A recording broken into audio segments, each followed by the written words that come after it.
them are still on fire. And folks heading up there to check on their homes or fire damage might not even realize it. So we're up here on Hill Street, and we're just doing spot checks for smoldering and for any trees that need to come down. Don Tesdahl took this video over the weekend in Detroit. A volunteer firefighter with the Idana Detroit Fire District, Tesdahl was back up there doing fire mop-up when he came across a serious problem many might miss. You do not want to fall in that. This is everywhere. We're going to put this out, but these things are all over the hillside. From above the mound, it might look just like a little smoke, but below it is an active fire just waiting for the chance to get out. You've got a 1,200-degree fire going on right next to somebody's house, and this can just spread. So we're going to put this out. Well, if you didn't know any better, you could probably find yourself with two legs knee-deep in one of those holes. And it doesn't take long at 1,200 degrees to burn the shoes right off your feet. Tesdahl posted the video to inform the community of what is going on in Detroit. Oh my gosh, this is my house. One of his first posts was last week, showing what the fire did to his own home. This is all that's left of my house. The reason why I've been posting these videos is to give the community an idea of what's going on. It's extremely hazardous up here right now. So in this case, underground, where you can't see. Hidden fires and root systems that can burn undetected for months.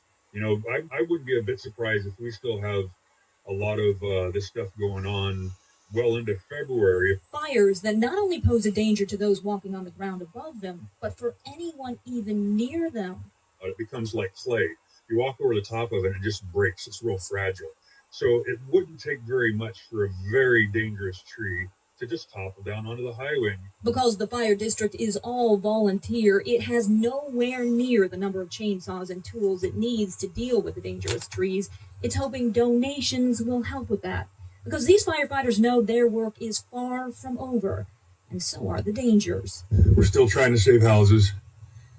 There's still plenty we're saving up here, and it's still plenty dangerous.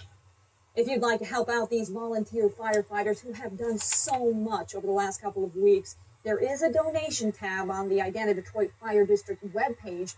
We've got a link to that site on ktw.com. Talent, Oregon.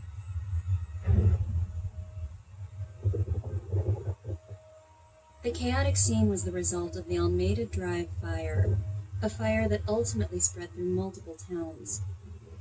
The next day, the extent of the damage became clear. That's the worst thing I've ever seen in my life.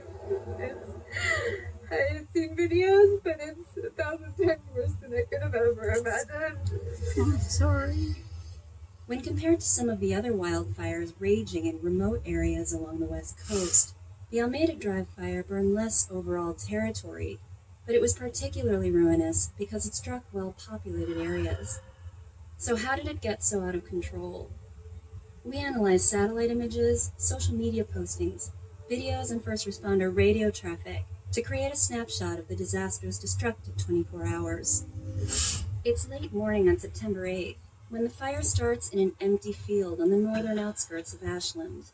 Authorities suspect the fire was man-made. It starts right next to a residential area, and people barely have any time to respond. We're getting a report that the resident 199 Alameda is panicking. They're advising that they will need help evacuating. The local fire department and the National Weather Service have warned for days about the increased risk of fires due to hot, dry weather, followed by strong wind. That wind fuels the fire.